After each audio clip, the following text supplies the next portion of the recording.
Bien, el día, hermanos, de hoy nos toca, hermanos, como lo estamos haciendo, ¿no es cierto?, ya una vez al mes, lo que es, hermano, estudiar la palabra del Señor. Y hemos nosotros comenzado, hermanos, estudiando acerca lo que es, hermanos, la Trinidad. Y comenzamos, hermano, hablando, ¿no es cierto? Vamos a hacer un poquito de un resumen. ¿Quién es la Trinidad? Que fue, ¿no es cierto?, la primera clase que nosotros pudimos, hermanos, tener, ¿no es cierto?, acerca de quién es la Trinidad. Y hablábamos, ¿no es cierto?, allí, decíamos de que la Trinidad, ¿no es cierto?, es un solo Dios. Amén. Uno en esencia, uno en poder, uno en voluntad, uno en acción, es coeterno y coigual. Es un Dios en tres personas: Padre, Hijo y Espíritu Santo. Amén. El Hijo procede del Padre y el Espíritu Santo procede del Padre y del Hijo. No es un Dios de tres cabezas, como lo llaman, ¿no es cierto?, algunas sectas y algunas religiones, sino que es un solo Dios en tres personas. Hay un solo Dios que existe eternamente en tres personas, y Él es Padre, Hijo y Espíritu Santo. Bendito sea el nombre del Señor. Teníamos un texto que nos hablaba ahí en Primera de Juan y decía: tres son los que dan testimonio, y estos tres son uno. Bendito sea el nombre del Señor.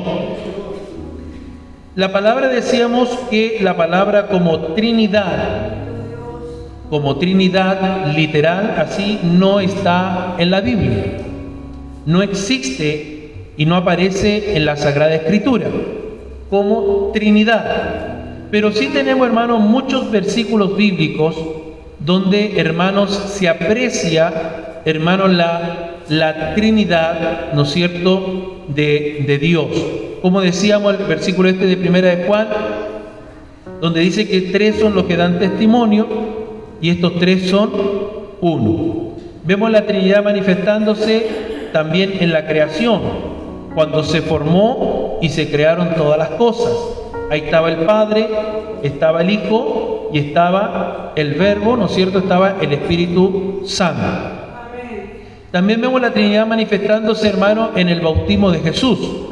Cuando Jesucristo desciende al agua, ahí vemos a Jesucristo. Vemos al Padre cuando, ¿no es cierto?, Él dice, ¿no es cierto?, que Él se complace en su Hijo. Y vemos al Espíritu Santo descendiendo, dice allí, en una forma corporal como de paloma. Bendito sea el Señor.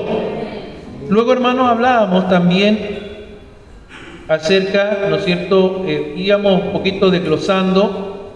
Y hablábamos también acerca de Dios Padre. Veíamos quién era, ¿no es cierto?, Dios Padre. Lo veíamos como el Creador, el Dios Todopoderoso, y el Padre misericordioso.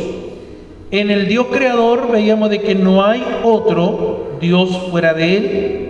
Él siempre ha existido, Él siempre ha sido, y Él, hermano, es desde la eternidad hasta la eternidad.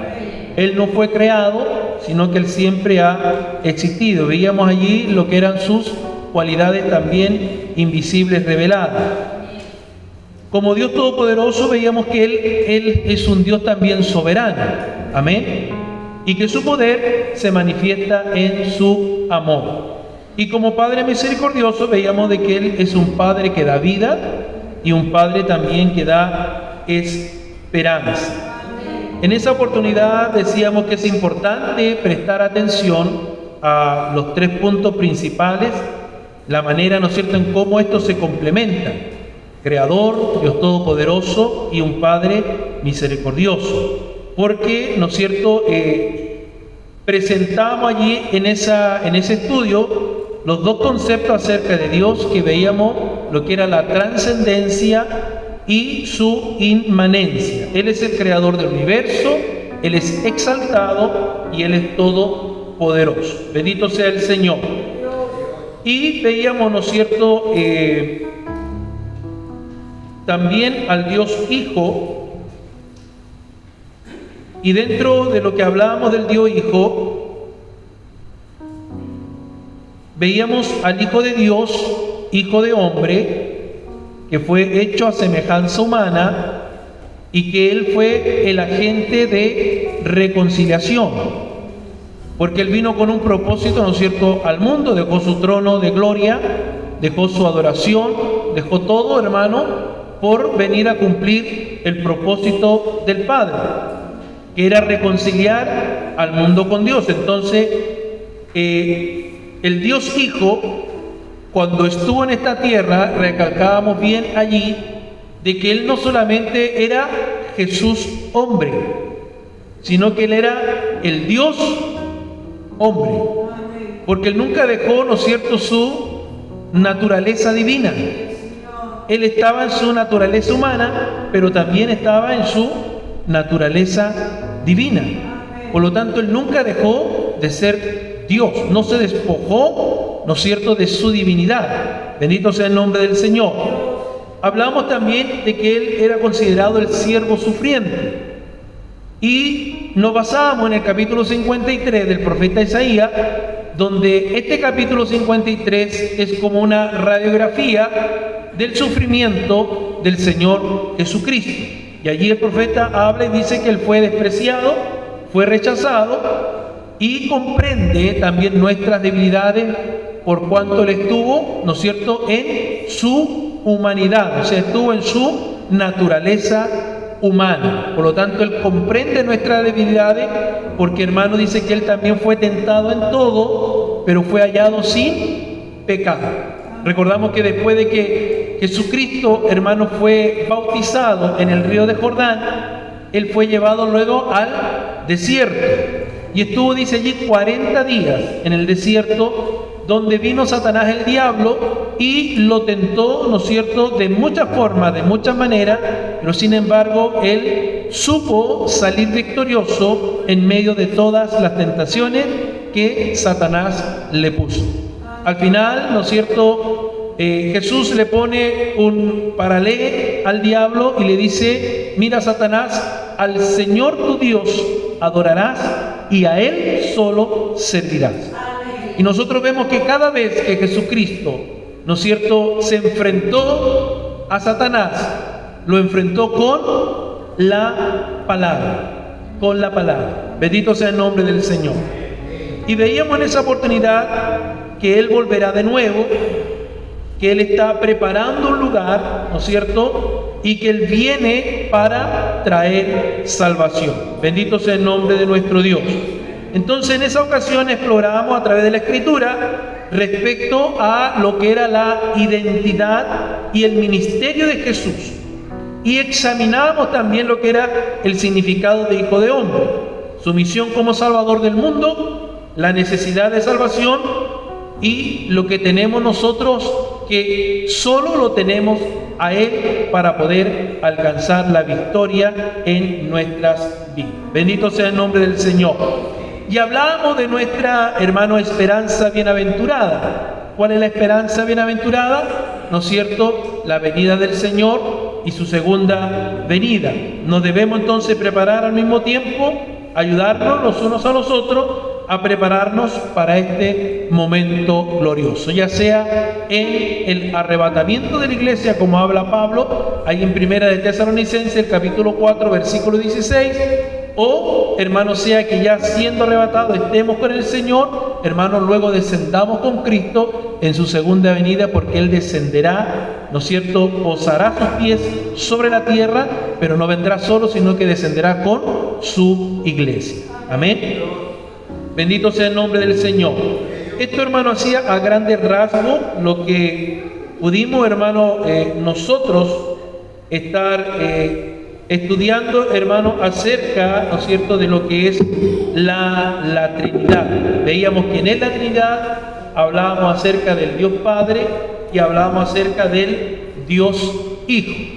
Y en esta noche, hermanos, pues nos toca ya ir como cerrando, ¿no es cierto?, el desglose que hemos hecho, Dios Padre, Dios Hijo, y vamos a hablar acerca del Dios Espíritu Santo.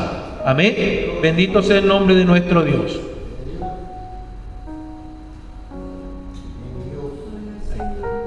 Bien, Dios entonces, Espíritu Santo, nuestro versículo en el cual nos vamos, hermanos, a estar basando en esta noche es Juan capítulo 16, verso 7 y verso 8. A ustedes se les entregó una hoja, como siempre lo he venido haciendo, ¿no es cierto?, donde está un poquito desglosado lo que vamos a ver en esta noche, y también, bueno, están las diapositivas para que usted vaya mirando la pantalla, vaya tomando nota, ¿no es cierto?, de lo que vamos a estar hablando en esta noche. Esto es un estudio bíblico, no es una predicación. Por ende, los estudios, hermanos, son un poquito más, no sé cómo llamarlo, un poquito más cansador tal vez, ¿no es cierto?, porque no son prédicas de gloria ni de poder para despertar a la iglesia, sino que son enseñanzas. Así que el que viene a la iglesia tiene que venir con esa, ¿no es cierto?, predisposición de poder aprender de la palabra. Amén. Bendito sea el Señor.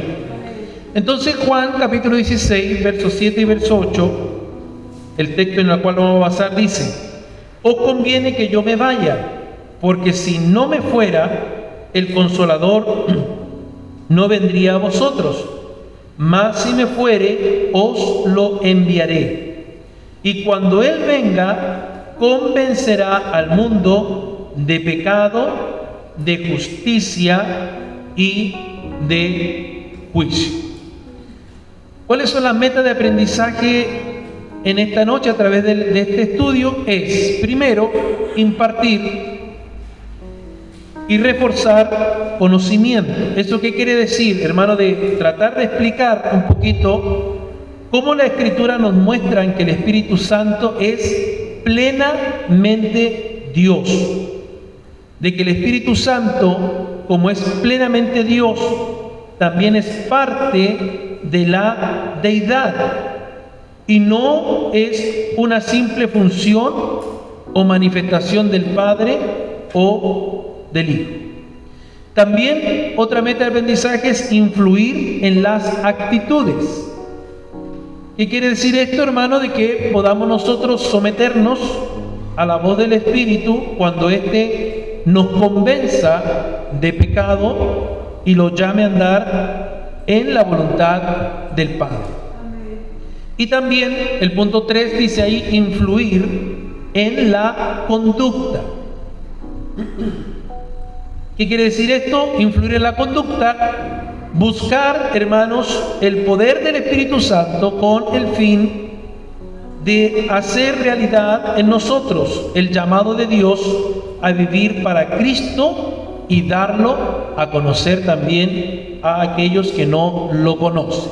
Amén. Bien, los puntos a tratar, vamos a entrar al primer punto, que es la obra del Espíritu. La obra del Espíritu.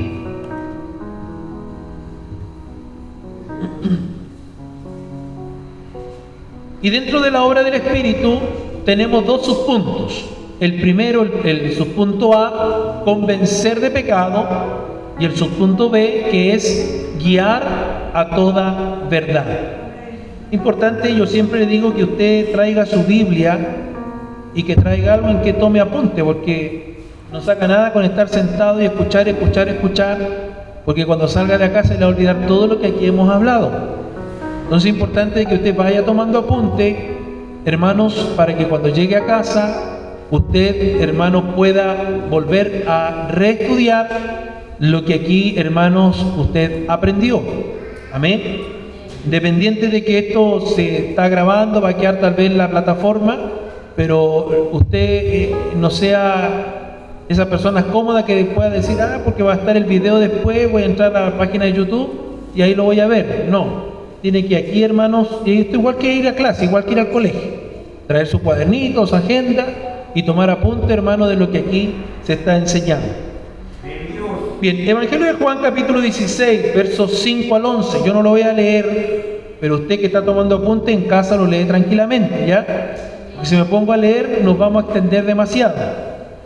Pero ahí, hermanos, el Evangelio de Juan, capítulo 16, se nos registra lo sucedido, hermanos, solo a horas antes de que Jesús, hermanos, fuera a la cruz.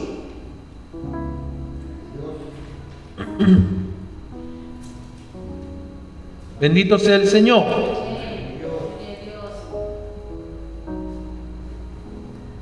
Si nosotros entonces vamos a este capítulo 16 y vamos a encontrar, hermanos, que Él dejaría este mundo por medio, ¿no es cierto?, de su muerte, su resurrección y también su ascensión. Era necesario entonces de que Él se marchara, que Él se fuera de esta manera. Tenía que terminar, ¿no es cierto?, su carrera o terminar lo que Él había venido a hacer a este mundo, que era, hermanos, poder dar a conocer el reino de los cielos, dar a conocer el reino del Padre y llegar, hermano, a la cruz, morir en aquella cruz para poder de esta manera reconciliar al mundo con Dios. Juan 3:16, un texto muy conocido, dice que porque de tal manera amó Dios al mundo, que dio su Hijo unigénito, para que todo aquel que en Él crea no se pierda, mas tenga vida eterna. Entonces era necesario de que Jesucristo llegase a la cruz, de que Él pagase un precio para poder redimirnos a nosotros, hermanos, del pecado, de la condenación. Nosotros tenemos que recordar que hasta ese punto de la historia, ninguno, hermanos, podía ser salvo. Ninguno, hermano, tenía una esperanza de una vida eterna. La palabra dice que por cuanto todos pecaron, estaban destituidos de la gloria de Dios. Por lo cuanto, hermano, hasta ese momento de la historia, nadie, ni siquiera, hermanos, los mismos fariseos, habían podido cumplir con la ley. Nadie había sido capaz de cumplir con la ley. Por lo tanto, hermano, no había una esperanza de salvación para la creación de Dios. Entonces, Dios, que es tan lleno de amor, que es tan lleno de misericordia, en los cielos ideó este plan de redención. Por eso, hermano, que el Dios Hijo tuvo que dejar todo lo que tenía en la gloria para poder venir a este mundo en una forma, hermanos, humana, nacer, ¿no es cierto?, de María, poder, hermanos, crecer como todo niño, como todo adolescente, como todo joven, y llegar a una edad madura de unos 30 años, donde Él comienza su ministerio terrenal. Entonces decíamos de que Juan aquí, en este capítulo 16, registra lo que está sucediendo a solo horas antes de que Jesús fuera a la cruz. Era importante, era necesario de que esto pasara, de que Él nos dejara de esta manera, a través de su muerte, de su resurrección, porque a través de la resurrección a nosotros nos daba la vida eterna. Si Cristo no hubiese resucitado, dice el apóstol Pablo, vana sería nuestra fe y vana sería nuestra predicación. ¿Dónde está la victoria? En la resurrección. Bendito sea el Señor. Dice que Él fue primicias de los que durmieron. Él fue el primero que resucitó de entre los muertos. Entonces era muy importante de que Él muriera en la cruz. Era importante que Él resucitara para darnos a nosotros la vida eterna. Y era importante de que Él ascendiera, o sea, volviera, hermano, al lugar de donde Él vino para preparar morada para cada uno de nosotros. Ahora, ¿por qué era importante de que Jesús ascendiera? Porque venía esta otra parte, de que tenía que venir el Consolador. Amén. ¿Cuánto alaban a Dios? Era necesario que se marchara porque esto hace posible la redención de la humanidad. Con todos sus discípulos, hermanos, necesitaban que alguien ocupara, hermano, su lugar. Y esta hermano, necesidad sería satisfecha solo con la venida del Espíritu Santo. Amén. Solo con la venida del Espíritu Santo. El verso 5, estamos en el capítulo 16 de Juan, verso 5 al 7 dice: pero ahora voy al que me envió, y ninguno de vosotros me pregunta ¿a dónde vas? Antes, porque os he dicho estas cosas, tristeza ha llenado vuestro corazón. Porque los discípulos pensaban que iban a quedar solos. Pero el verso 7, el Señor Jesús le dice: pero yo os digo la verdad, os conviene que yo me vaya, porque si no me fuere, el Consolador no vendría a vosotros, mas si me fuere, os lo enviaré. Os lo enviaré. Y aquí mire, hay algo importante que yo le decía al principio en el resumen que hacía. Que yo decía que el Espíritu Santo, ¿no es cierto?, procedía del Padre y del Hijo. Y Él dice: me es necesario o conviene que yo me vaya, el Consolador no vendría a vosotros, mas si me fuere, os lo enviaré. ¿Quién está enviando al Consolador? El Hijo. Bendito sea el nombre del Señor. Entonces, el Espíritu Santo sería el Consolador de los discípulos. Sería, ¿no es cierto?, su abogado. Anteriormente, si nosotros vamos al capítulo 14 de Juan, el versículo 16, dice allí: y yo rogaré al Padre y os dará otro Consolador, para que esté con vosotros para siempre. Jesús, ¿no es cierto?, era el consuelo de los discípulos. Él los eligió, eran hombres comunes, eran hombres, hermanos, ordinarios, en el sentido de que no eran personas letradas, que no eran personas educadas, que no eran personas que tuvieran tal vez un diploma, ¿no es cierto?, de una educación superior. Eran hombres ordinarios, eran hombres simples, comunes. Y ellos al lado del Señor, hermano, aprendieron muchas cosas. Entonces, Jesucristo para ellos era su consuelo. Y cuando Él le dice que le conviene irse, ¿no es cierto?, que Él tenía que volver de donde vino, al lugar de donde vino, ellos se pusieron tristes. Porque su consuelo, su maestro, se iba a ir y lo iba a dejar solo. Pero Él le dice: tranquilos, porque es necesario que yo me vaya para que venga el Consolador.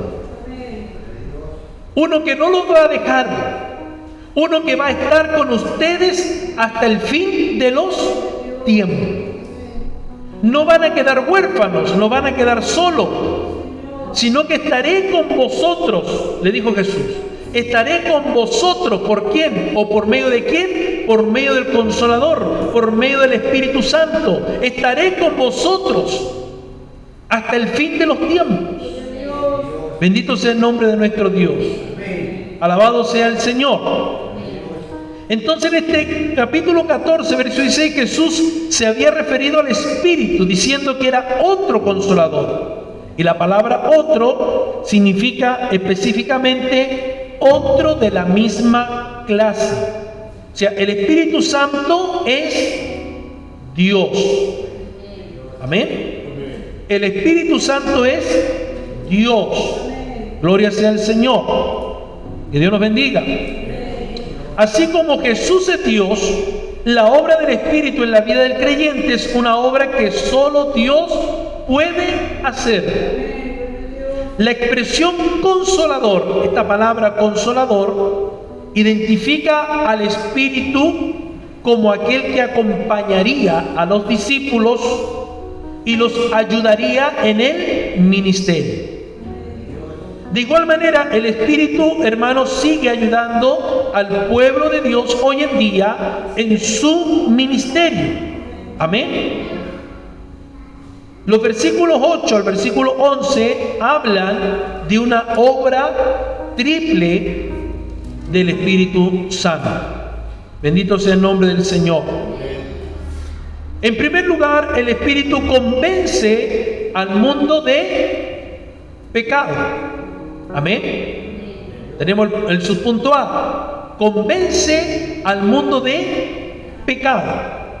Sin la obra del Espíritu, la humanidad no puede captar realmente su pecaminosidad.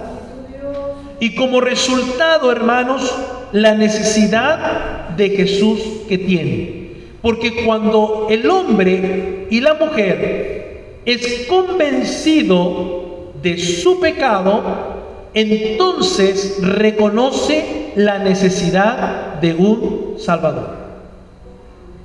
Mientras el hombre no es convencido de su situación pecaminosa, nunca tendrá la necesidad de Jesús. ¿Me entiende? Entonces, sin la obra del Espíritu, la humanidad no puede captar realmente su pecaminosidad y por ende no puede tener la necesidad de Jesús que debiera tener. Bendito sea el nombre de nuestro Dios. Mire, capítulo 14, verso 9, Jesús le dijo: ¿tanto tiempo hace que estoy con vosotros y no me has conocido, Felipe? El que me ha visto a mí, ha visto al Padre. ¿Cómo pues dices tú, muéstranos al Padre? Entonces, cuando el Espíritu Santo convence al hombre de pecado, hermanos, se produce la necesidad de Jesús, hermanos, que tiene. El que ha visto a Jesús, dice, ha visto al Padre. Aquí, hermanos, tenemos también, hermanos, otro concepto, hermano, de que el Padre y el Hijo son uno solo. Que el Padre no es un Dios distinto, ni que Jesucristo es un Dios aparte, sino que es un solo Dios. Por eso Jesús dijo: el que me ha visto a mí, ha visto al Padre. Gloria al Señor. Convencerá. Esta palabra convencerá. Bendito sea el nombre de Jesús. Capítulo 16, verso 8. Y cuando Él venga, convencerá al mundo de pecado, de justicia y de juicio. De justicia y de juicio. Entonces, traduce, hermano, un verbo aquí cuya acción incluye la corrección. La convicción del Espíritu tiene el propósito de llevar al culpable hacia el arrepentimiento. Convencerá al mundo de pecado. Entonces, cuando el Espíritu de Dios viene al hombre, viene a la mujer, lo convence de tres cosas: de pecado, de justicia y de juicio. Gloria al Señor. Que Dios nos bendiga. Amén. Así como la humanidad no puede comprender el pecado, tampoco puede comprender ni la justicia ni el juicio. Si el hombre no es convencido del pecado, no puede comprender lo que es justicia y no puede entender lo que es juicio. Gloria al Señor. La incredulidad se encuentra en la raíz de esta falta de entendimiento. El mundo no sabe quién es Jesús y como consecuencia, ¿qué pasa? Rechaza las normas absolutas de santidad que definen lo que es el carácter de Dios. Antes entonces de reconocer su pecado, una persona debe estar consciente de lo que es la santidad de Dios. Entonces, es por eso, hermanos, que nosotros vemos que el mundo no puede entender acerca de lo que es el juicio divino. Cuando las personas no pueden ver su condición de pecado, entonces no ven, hermanos, la norma alguna por la cual ellos pueden un día ser juzgados. Pero cuando se confronta lo que es la pecaminosidad humana con la justicia de Dios, su condenación se vuelve evidente en sí misma. Se ve con claridad, ¿no es cierto?, que el juicio es un juicio justo. Esto, hermano, es como un delincuente que es tomado prisionero. Se le leen sus derechos, es puesto en prisión y luego llevado ante un tribunal, ante un juez. Que el juez le lee, ¿no es cierto?, todo lo que este delincuente hizo. Robó, mató, etcétera, etcétera, etcétera, etcétera, etcétera. O sea, su hoja de vida. Entonces, este delincuente reconoce lo que él hizo, sabe lo que él hizo, sabe que está al frente de un juez, sabe que será juzgado y sabe por ende que en ese juicio va a recibir una condena. Amén. Entonces, lo mismo, hermano, es en el ser humano. Cuando se confronta con el pecado, hermanos, con la justicia de Dios, entonces se ve con claridad el juicio justo. El hombre que sabe que es pecador, entonces sabe que hay un ser supremo, que hay un ser que es santo, y sabe que como pecador tiene que pagar su pecado. ¿Por qué? Porque ha transgredido las leyes de Dios. Si nosotros llevamos en un vehículo, conduciendo un vehículo, nos pasamos una luz roja, nosotros conocemos las leyes de tránsito. Sabemos que el pasar de una luz roja es una infracción gravísima.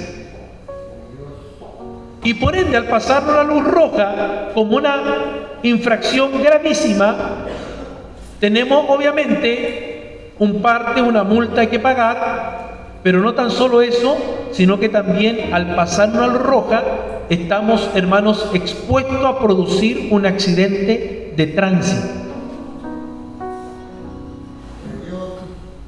Y por ende somos conscientes de que hemos cometido un error.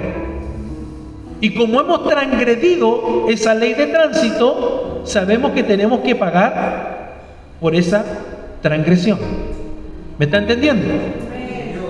Lo mismo cuando el hombre, hermano, entiende y comprende que ha transgredido la ley de Dios porque ha pecado, sabe que un día tiene que enfrentar un castigo. Tiene que enfrentar un juicio. Bendito sea el Señor. Que Dios nos bendiga. La salvación solo es posible por la misericordia de Dios. Entonces, en el versículo 11 del capítulo 16, juicio se refiere a la condenación del orgullo egoísta y de la rebelión contra Dios. Cuando el yo se halla en el centro de la vida, no queda lugar para la fe en Jesús como Señor y Salvador. El Espíritu Santo le da convicción a las personas acerca de su necesidad absoluta de Jesús, porque solo por medio de la cruz es posible derrotar las fuerzas malignas de este mundo. Amén. Solo Dios puede realizar esta obra de convicción.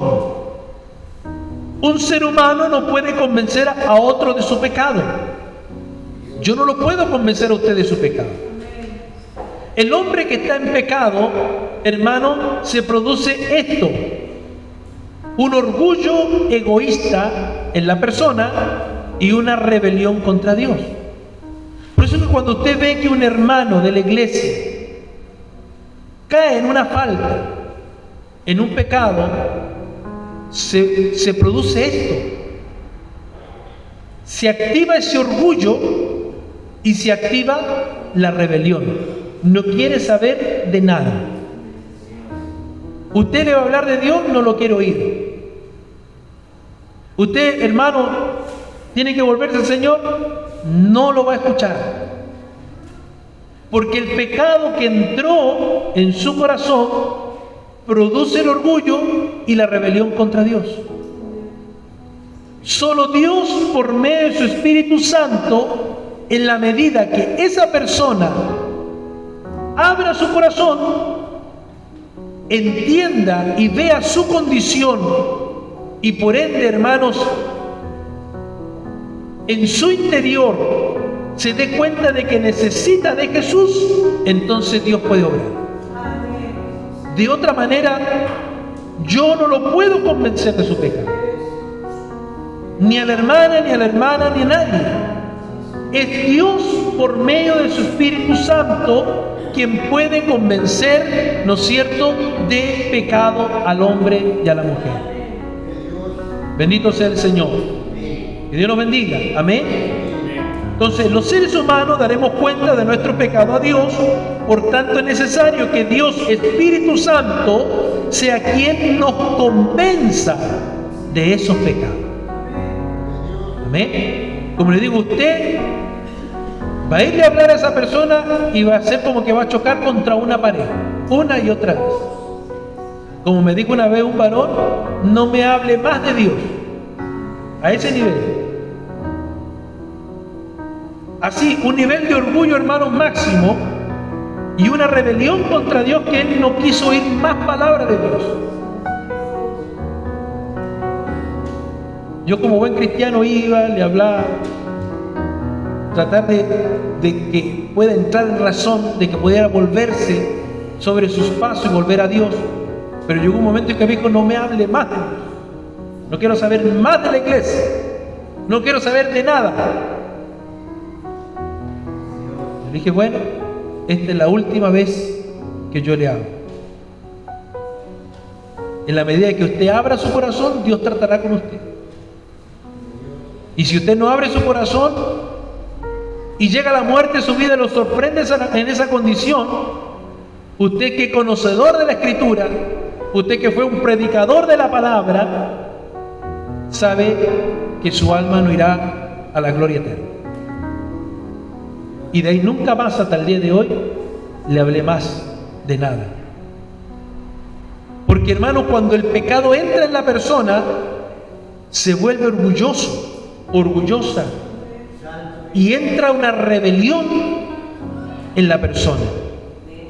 Y solo Dios, solo el Espíritu Santo, hermano, puede tratar en la mente, en el corazón de esa persona. ¿Nosotros qué podemos hacer? Solamente orar.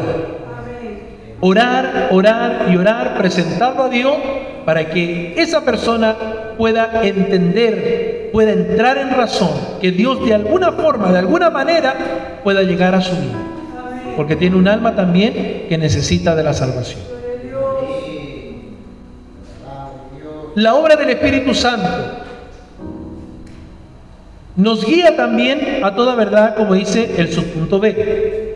Juan capítulo 16, versos 12 al 15. Jesús continuó su enseñanza, destacando que aún había muchas cosas que ellos necesitaban ciertamente aprender, pero que aún eran demasiados inmaduros espiritualmente para poder captar y entender las enseñanzas del Maestro. Versículo 12 dice, aún tengo muchas cosas que deciros, pero ahora no las podéis sobrellevar.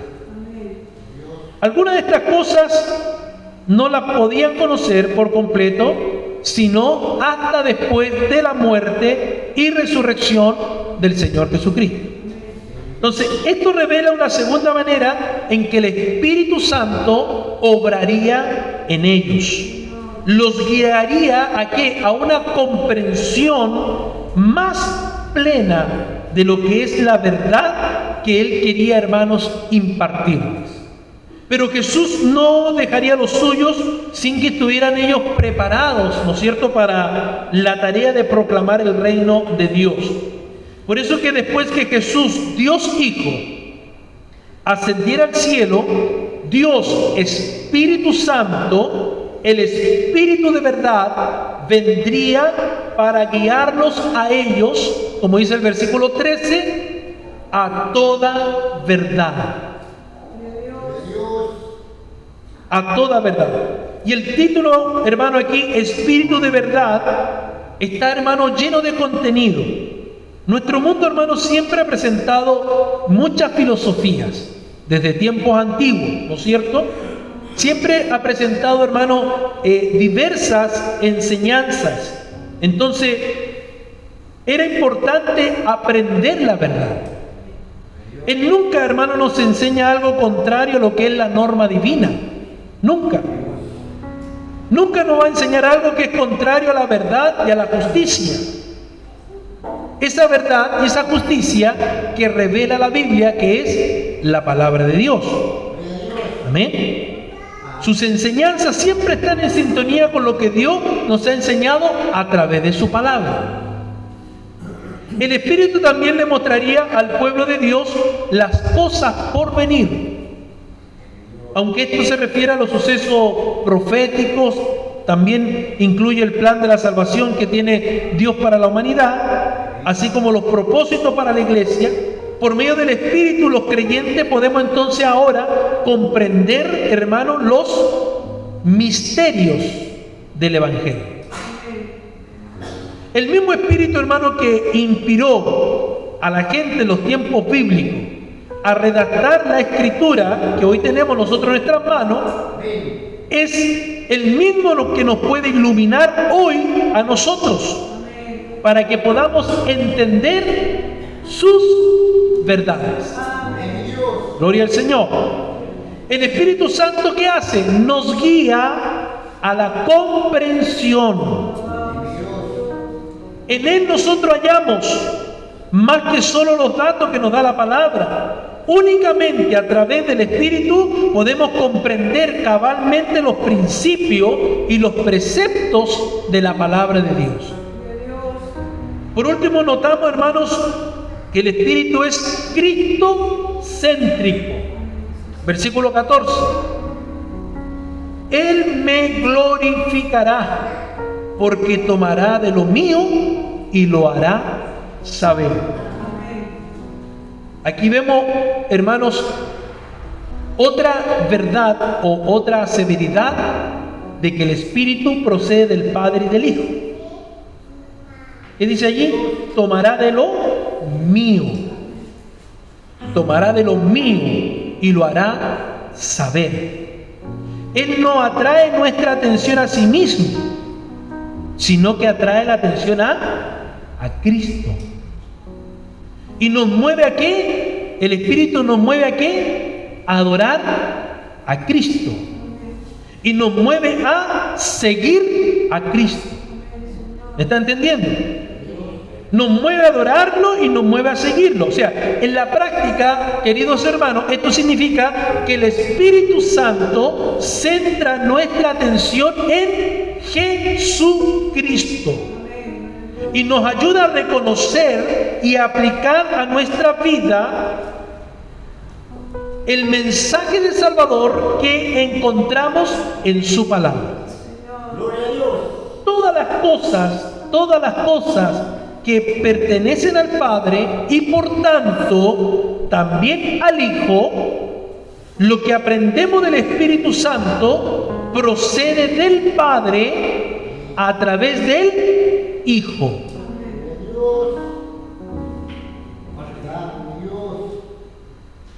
Todas las cosas pertenecen al Padre y, por tanto, pertenecen también al Hijo. Recordemos el texto anterior. ¿Qué dijo Jesús? Si ustedes me ven a mí, ven al Padre. Si me conocen a mí, conocen al Padre. Entonces, todas las cosas pertenecen al Padre, también al Hijo. Lo que aprendemos del Espíritu Santo hoy procede del Padre, porque todas las cosas son del Padre, proceden del Padre a través del Hijo. ¿Se entiende? Proceden del Padre a través del Hijo. Vamos al verso 15. Todo lo que tiene el Padre es mío. Por eso dije que tomará de lo mío y lo hará saber. ¿Le quedó claro allí? Todo lo que tiene el Padre es mío. Por eso dije que tomará de lo mío. Aquí está hablando el Señor Jesús. Tomará de lo mío, dijo Jesús, y lo hará saber. ¿Quién tomará de lo de Él? El Espíritu Santo. Todas las cosas son del Padre, proceden del Padre, a través del Hijo, hacia el Espíritu Santo. Gloria sea al Señor. Dicho de manera más sencilla, el Espíritu es la fuente de la cual nosotros recibimos y comprendemos la realidad divina que necesitamos a fin de vivir para Jesús en un mundo lleno de pecado. A Dios sea la gloria. Amén. Dios nos bendiga. Punto 2. Vamos a avanzar un poquito más rápido. Mora en nosotros. Tenemos dos subpuntos. El punto A, la vida por el Espíritu, y el subpunto B, templo del Espíritu. Y aquí vamos a ir a la carta a los Romanos, capítulo 8. Romanos 8, verso 9 al 11. Usted en casita lo lee tranquilamente. Amén. La vida por el Espíritu. Romanos capítulo 8 es un capítulo, hermano, de grandes contrastes. La condenación y la libertad. La mentalidad pecaminosa y la mentalidad espiritual. Una vida gobernada por la carne y una vida gobernada por el Espíritu. Todo eso nos habla de los versos 1 al verso 8 de este capítulo 8. Bendito sea el Señor. Entonces, estos contrastes destacan la transformación que el Espíritu opera cuando alguien acepta a Cristo. Amén. Opera cuando alguien acepta a Cristo. Gloria sea al Señor. La diferencia fundamental entre el antes y el después es muy clara. El Espíritu mora en aquellos que siguen a Cristo. Los cristianos vivimos, como dice el verso 9, según el Espíritu. Amén. Más vosotros no vivís según la carne, sino según el Espíritu. Pero aquí hay una coma. Si es que el Espíritu de Dios mora en vosotros. Entonces, si nosotros vivimos según el Espíritu, es porque el Espíritu de Dios tiene que estar morando en nosotros. De lo contrario, no podemos vivir según el Espíritu. Amén. Entonces, el Espíritu mora en aquellos que siguen a Cristo. Los cristianos vivimos según el Espíritu. Mientras que aquellos que rechazan a Cristo viven en el ámbito carnal. Viven en la carne, los deseos carnales, pecaminosos, ¿no es cierto?, en las obras de la carne y no en el Espíritu. Los que viven en la carne entonces no pueden agradar a Dios. Amén.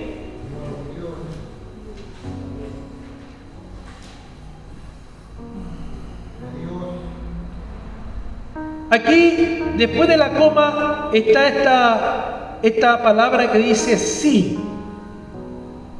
Y este sí es condicional.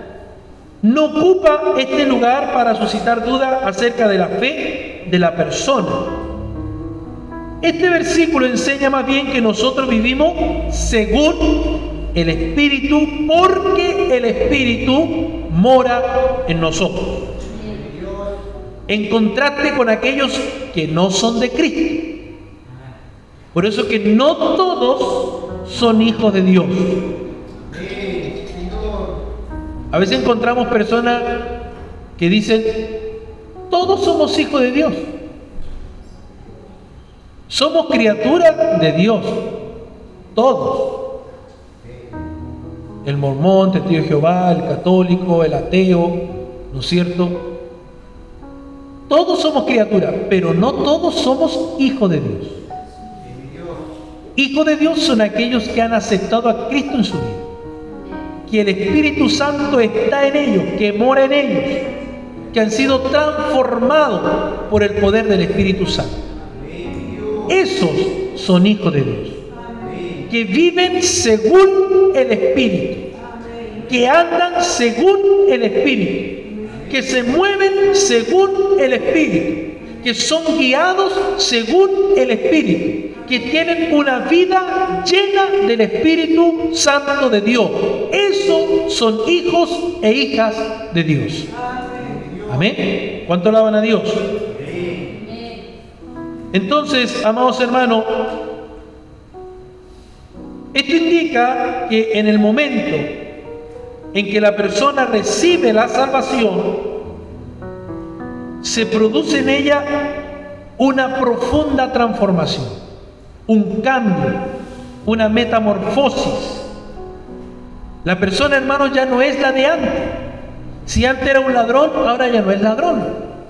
Si antes era un borracho, ahora ya no es un borracho. Si antes era un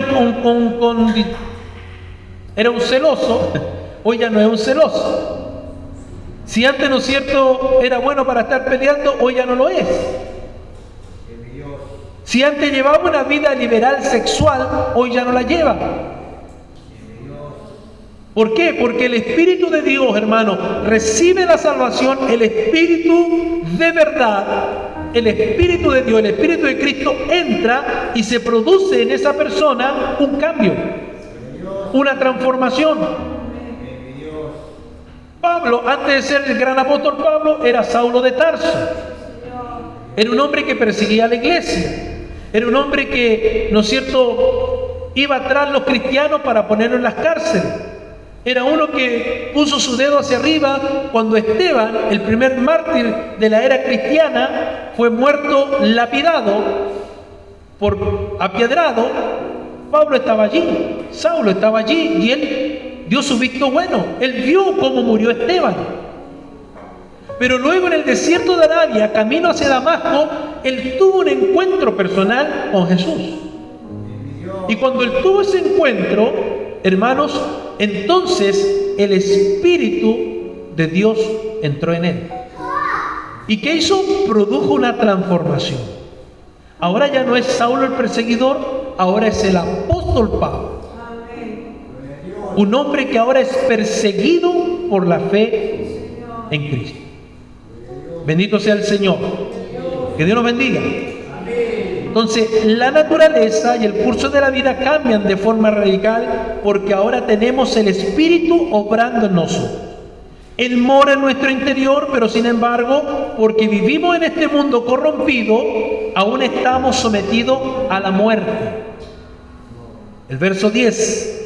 Pero si Cristo está en vosotros, el cuerpo en verdad está muerto a causa del pecado, mas el Espíritu vive a causa de la justicia. Este verso 10 explica el poder que los cristianos podemos tener sobre el pecado.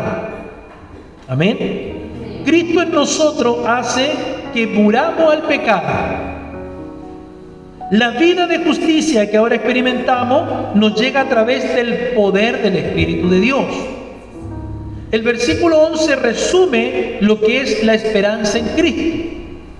Y esta esperanza dice que nos da la seguridad de que seremos resucitados a la vida eterna. Así como Cristo fue resucitado de la tumba, el Espíritu nos va a transformar más allá de la tumba, tal como nos ha transformado ya como siervos de Cristo. Entonces, esencialmente, hermano, este es el último contraste que se destaca en este capítulo. Lo mortal es reemplazado por la inmortalidad. La muerte ahora es reemplazada por la vida, por la obra de Dios Espíritu Santo. Bendito sea su nombre. Su punto B, templos del Espíritu. Vamos a 1 Corintios capítulo 6, versos 18 al 20. Y vamos también a estar viendo 2 Timoteo 1, 13 al 14. Ahí en su hojita también usted tiene la cita bíblica. 1 Corintios 6, 18 al 20, encontramos que el apóstol Pablo da algunas instrucciones prácticas respecto a lo que es la cosmovisión y los valores del cristiano. Sin embargo, al hacerlo, hermanos, también nos permite vislumbrar aquí lo que es la obra del Espíritu Santo en la vida del creyente.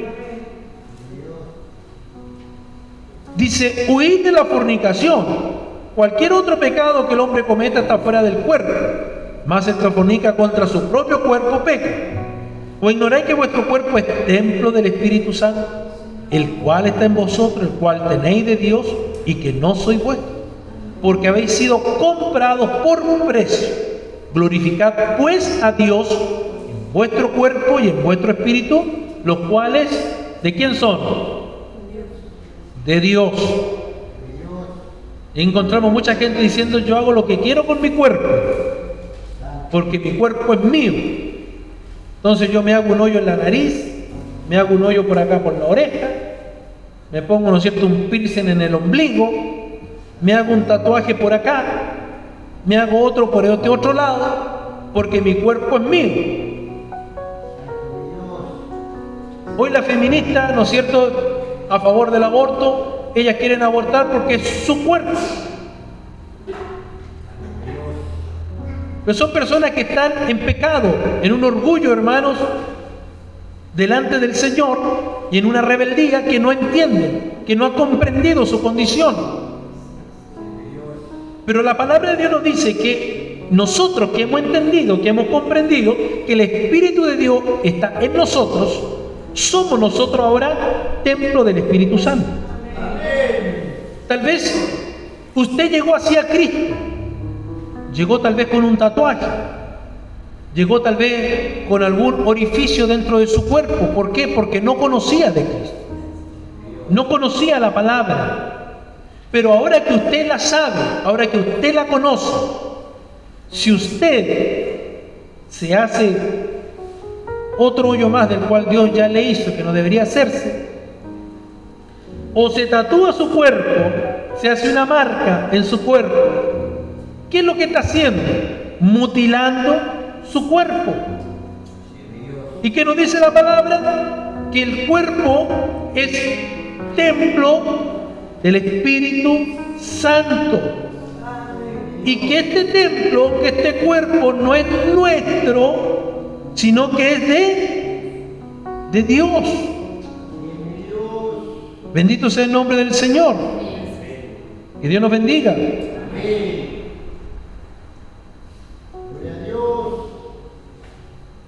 Santo sea su nombre. Se me perdió el versículo que estaba leyendo. Acá está.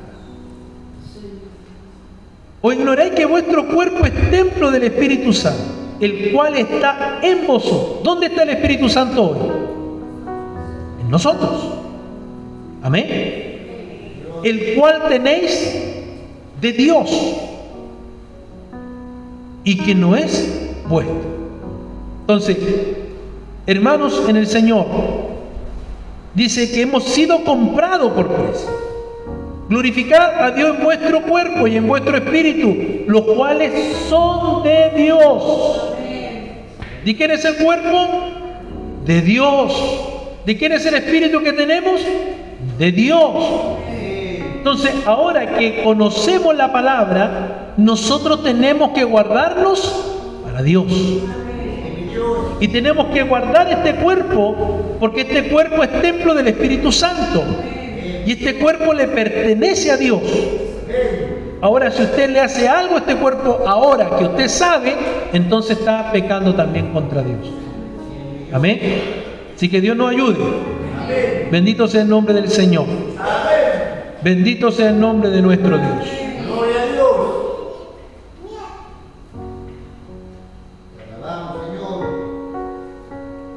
Cuando hablamos del cuerpo, nos referimos a toda la persona, nuestro cuerpo físico, nuestra mente, nuestra personalidad. Y en este caso, no es de maravillarse que Pablo proclamara una estricta prohibición contra la inmoralidad sexual. Un pecado contra el cuerpo es un pecado contra la morada de Dios. Hay otro aspecto más en esta realidad, hermanos, que somos templo del Espíritu.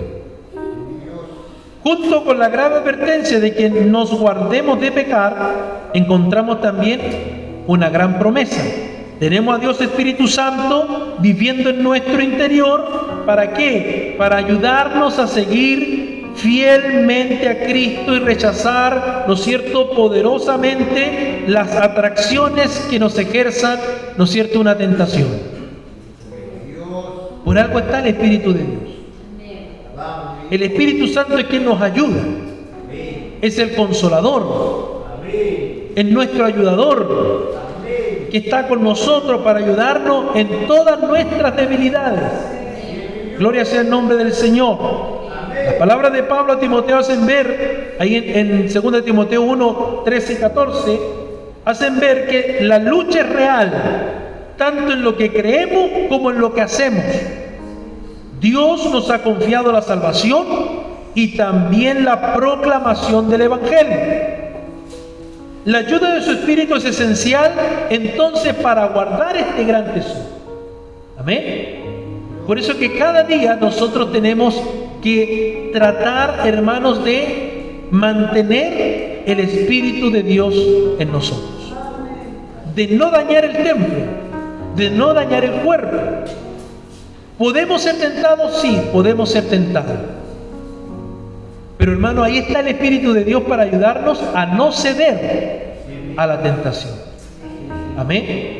Usted puede ser tentada, yo puedo ser tentada, pero está el Consolador, está el Ayudador, ¿no es cierto? Si nosotros vemos que estamos siendo tentados, ¿qué tenemos que hacer? Huir de la tentación. Doblar rodillas, Señor, ayúdame. Mírame, Señor. Soy débil en mi cuerpo.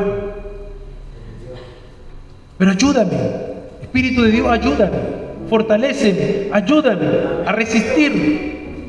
Y el Espíritu de Dios que está en usted, hermano, le va a ayudar a resistir. Le va a ayudar a soportar la tentación. Le va a ayudar a salir victorioso. Para eso Jesucristo nos envió el Consolador. ¿Cuánto alaban a Dios, hermanos? Amén. Bendito sea el nombre del Señor. Que Dios nos bendiga. Vamos al último punto ya para ir cerrando.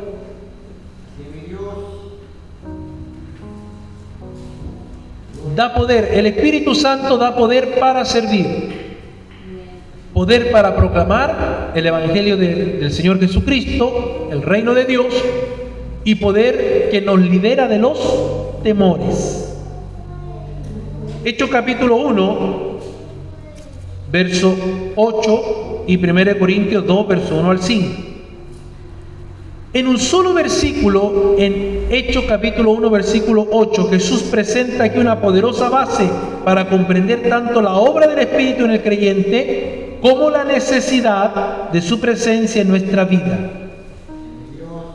En los versículos que le preceden, los discípulos habían expresado su deseo de ver cómo Él restauraría el reino de Israel. Verso 6, verso 7. Estoy hablando de Hechos capítulo 1. Pero Jesús tenía en mente una misión muy distinta, diferente. Y esta misión comprometería al pueblo de Dios. Y este necesitaría el poder del Espíritu Santo. Amén. Bendito sea el Señor. Verso 8 dice: pero recibiréis poder cuando haya venido sobre vosotros el Espíritu Santo, Y me seréis testigo en Jerusalén, toda Judea, en Samaria y hasta lo último de la tierra. El pueblo de Dios debía de ser testigo de Jesús. Es decir, debe de proclamar el mensaje de que Jesús vive. ¿Cuántos saben que Jesús vive? Y cuando estamos proclamando el mensaje de que Jesús vive, debemos de proclamar que Jesús vive, de que Él es el Mesías, de que la salvación nos llega solamente por medio de Jesucristo, que no es por obra. Podemos hacer muchas obras, pero la salvación no es por las obras, sino que es por Jesucristo, por el sacrificio de Jesús en la cruz. Por eso que Jesús hizo ciertas aseveraciones respecto al mismo. Juan capítulo 14, versículo 6, Él claramente dijo que la predicación de su reino produciría una grave resistencia. Mateo 10, 22. Sus seguidores, nosotros que estamos incluidos entre ellos, no establecerían una religión mundial más, proclamarían un mensaje divisivo de repercusión eterna. Las luchas que enfrentarían serían espirituales. Pero ciertamente los miembros del pueblo de Dios necesitarían algo muy importante para poder, hermanos, continuar, para que no flaquearan, para que no desistieran. Lo que ellos iban a necesitar, que el poder del Espíritu Santo estuviera morando en ellos. La necesidad que tenemos del Espíritu en nuestra vida, en nuestro ministerio, marca un poderoso contraste con lo que se podría considerar esencial para el éxito en la vida. 1 Corintios 2, 1 al 5, Pablo, hermano, habla de su ministerio en Corinto, una ciudad que daba valor, Corinto, daba valor a la filosofía, daba valor a la oratoria. Allí había muchos filósofos. Y su ministerio en aquella ciudad no se basó en estrategia humana de debate, de discusiones, porque eso es lo que hacían los filósofos. Debatían, discutían los temas. Su mensaje tuvo solo un enfoque, tuvo solo un fundamento. Era una sabiduría que iba más allá del mismo, porque era un mensaje que no apelaba a los oídos, sino que apelaba al corazón de las personas. Lo que él predicaba era la gloria. Pablo predicaba el poder de la cruz. Amén. La raíz de su palabra era la verdad de Dios, presentada en el amor del Padre y movilizada por el poder divino. Nos preguntamos por qué Pablo procedió de esta manera. Porque la sabiduría humana no era suficiente. La confianza en las habilidades había resultado, hermano, en un fracaso. Pablo era un hombre muy estudiado, tenía mucha letra, tenía mucha oratoria. Él se podía parar, ¿no es cierto?, frente a una persona sin estudio como frente a un rey. Tenía esa capacidad de hacerlo. Pero la confianza en las habilidades humanas resultaría en un fracaso. La proclamación del Evangelio es una obra espiritual y solo produce resultados reales y duraderos cuando se hace en el poder del Espíritu Santo. Amén. Bendito sea el Señor. Y el Espíritu Santo nos libera también de temores. Pablo comienza su segunda epístola con palabras de elogio a este joven pastor, a su hijo espiritual llamado Timoteo. Lo elogia por la fe sincera, por una fe piadosa, ¿no es cierto?, que él tuvo como herencia. Y a continuación presenta una instrucción doble que nos ayuda a entender un punto importante del versículo 7. El llamado a lo que él le dice, avivar el fuego del Espíritu. El fuego del don de Dios no es una insinuación de que Timoteo estuviera debilitado o que Timoteo, hermano, estuviera enfriado, sino que más bien Pablo lo está animando en mantener vivo el don de Dios. No se trataba de alguna capacidad natural. Gloria al Señor. Lo más probable es que se refiriera a un don sobrenatural recibido por el Espíritu Santo. Pero sin embargo hay un potencial enemigo que puede levantarse contra, hermano, el celo, hermano, del cristiano. Ese celo que siente el cristiano por el llamado que ha tenido de Dios. Amén. Y ese celo, hermanos, ese enemigo que se levanta, hermano, es la cobardía. Amén. El temor, la cobardía. ¿Será que me resulta? ¿Será que me va bien? Dios lo llamó tal vez a pastorear, pero viene la cobardía.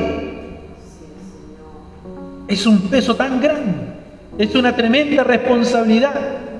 ¿Será que puedo? Dios te llamó a evangelizar, a hacer campañas. ¿Será que puedo? ¿Será que Dios me usará? ¿Será que Dios salvará las almas por la predicación? Bendito sea el Señor. En este pasaje podríamos definir también como timidez o temor. ¿Será que puedo predicar desde el púlpito? No, yo no me hallo apto. Hermana, tal día le toca predicar. No, hermano, yo no puedo. Le toca la lectura bíblica. No, se me traba la lengua. Moisés fue llamado por Dios en medio de la zarza. ¿Se acuerda el mensaje el domingo antepasado? Lo llama en medio de la zarza y lo envía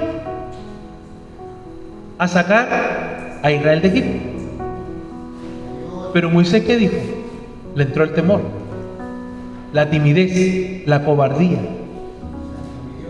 No estoy preparado, no puedo, tengo problemas del habla. Dios le dijo, no te preocupes, Moisés, porque allá yo tengo a tu hermano Aarón. Él será tu guía. Entonces, hermanos, entra, ¿no es cierto?, este espíritu de cobardía, de timidez, de temor. Esa cobardía se apodera del creyente cuando se pierde de vista que su verdadera fuente de poder no es en mi conocimiento, no es en mi capacidad, no es en mi oratoria, no es en mi fuerza, sino que la verdadera fuente de poder es el Espíritu Santo de Dios. Y si el Espíritu Santo mora en ti, el Espíritu Santo te va a capacitar y el Espíritu Santo te va a ungir de tal manera para poder llevar a cabo la obra y el ministerio que Dios te ha encomendado. Amén. Amén. Gloria a Dios. En vez de buscarlo a Él, muchas veces cedemos ¿a qué? A la tentación de buscar nuestras propias respuestas y luchar para cumplir nuestra misión con nuestras propias fuerzas. En cambio, cuando nos apoyamos en el Espíritu, encontramos el poder divino de Dios. Amén. No se puede confundir, amados hermanos, con esto ya voy a cerrar. No se puede confundir ese poder con el esfuerzo humano. No hay esfuerzo humano que valga si no está el poder del Espíritu Santo. Yo puedo, hermano, estudiar. El que yo estudie, yo que me meta a un seminario, no es malo. No es malo adquirir conocimiento. Hay algunos, ¿no es cierto?, que le tienen como una fobia, un odio, ¿no es cierto?, a los seminarios teológicos. Y a veces se habla en contra de los seminarios. Pero, hermanos, nosotros estamos en la iglesia, no estamos en un seminario, pero estamos aprendiendo igual de la palabra. Si vamos a un seminario, vamos a seguir aprendiendo más. Pero a lo que quiero ir yo es lo siguiente. Yo puedo tener mucho estudio, puedo tener mucha teología, puedo saberme todas las ramas teológicas, pero si no está el poder del Espíritu de Dios en mi vida, todo ese esfuerzo humano de nada me va a servir. ¿Me entienden? Es lindo cuando yo, como me decía mi padre en una ocasión, es lindo cuando tú conjugas lo que has aprendido, lo que has estudiado, con el Espíritu de Dios. Pero cuando yo dejo el Espíritu Santo de lado y me vuelvo solo un cabezón de letras, entonces, hermano, no hay ningún efecto. Amén. Entonces, ¿es bueno que usted estudie? Sí, es bueno. ¿Es bueno capacitarse? Sí, es bueno capacitarse. Pero tiene que ir complementado, hermano, el Espíritu de Dios. El poder de Dios tiene que estar allí. Tiene que estar ahí. Usted no puede, hermano, salirse del Espíritu Santo. No puede apartarse, hermanos. Porque entonces, hermano, todo su esfuerzo, hermano, será en vano. El amor es el que lo motiva y mantiene su enfoque gracias a la autodisciplina de reconocer de que dependemos solo de Dios. Todo lo que aprendemos, todo lo que sabemos es gracias a Dios. Y lo que recibimos de gracia también lo compartimos a los demás. Nunca creerme más que el otro, nunca creerme superior al otro porque tal vez yo puedo tener un poquito más de estudio o porque tengo un cartón teológico. No, nunca usted tiene que creerse más que otro. Si usted sabe más, como dice la palabra, tiene que hacer como que no sabe nada. Amén. Nunca ridiculizar a aquel que no sabe, sino por el contrario, si usted sabe más, ayude a aquel que no sabe. Bendito sea el nombre del Señor. Que Dios nos bendiga. El Señor, hermanos, llama a todos los creyentes a proclamar a Cristo en un mundo perdido. Bendito sea el nombre del Señor. La palabra de Dios nos muestra que el Espíritu Santo es plenamente Dios. Es parte de la deidad y no es una simple función o una simple manifestación del Padre o del Hijo. El Espíritu Santo es, vuelvo a repetir, el Espíritu Santo es plenamente Dios. La obra del Espíritu Santo es de convencer de pecado, es de guiar, ¿no es cierto?, a la verdad y dar poder para servir. Y esta obra la puede realizar Dios mismo, el Espíritu Santo. Finalizamos entonces diciendo que Dios, Espíritu Santo, obra en el creyente y lo prepara para el servicio. La pregunta ¿es importante el Espíritu Santo en la vida del creyente? Amén. Sí, es importante. Amén. Si el creyente no tiene el Espíritu de Dios, no es nada. El Espíritu de Dios, hermano, tiene que estar en la vida del creyente. ¿Por qué? Porque obra, como dice en la pantalla, obra en el creyente y lo prepara para el servicio. El Espíritu Santo es quien capacita al hombre y a la mujer para el servicio, para el ministerio, para lo que Dios lo llamó a hacer. Por eso que es tan importante que el Espíritu de Dios esté en su vida. Amén. Que Dios nos bendiga. Con esto, hermano, yo quiero cerrar en esta noche y decirle que Dios, Espíritu Santo, obra en el creyente, lo prepara, ¿no es cierto?, para el servicio. Y es muy importante que el Espíritu Santo esté en nosotros, porque Él nos revela, Él nos ilumina, Él nos da poder, nos da amor y nos da dominio propio. Y nos ayuda en todas nuestras debilidades.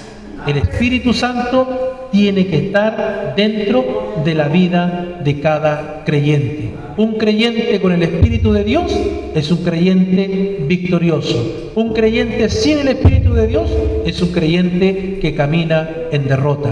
Pero en esta noche hemos aprendido la importancia del Dios Espíritu Santo. Un solo Dios. Amén. Un solo Dios en tres personas: Padre, Hijo y Espíritu Santo. Que Dios los bendiga.